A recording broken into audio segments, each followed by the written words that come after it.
So while I was in Berlin, I did this really great tour that was all about street art and graffiti. There's actually differences between street art, graffiti, stencils, and they're all done for different reasons. So it was actually a really fascinating look at the whole culture. And in Berlin, it's a really big thing because, well, we were told that Berlin is the European capital of graffiti and street art because it has the most paint in the city.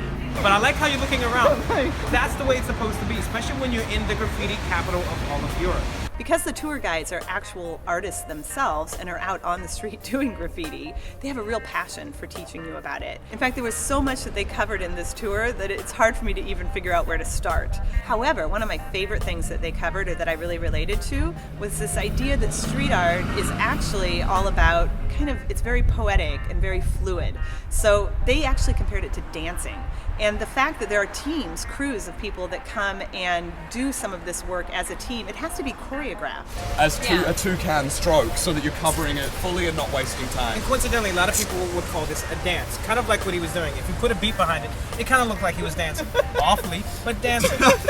I've done a lot of tours like this before, but what made this one really unique was the workshop.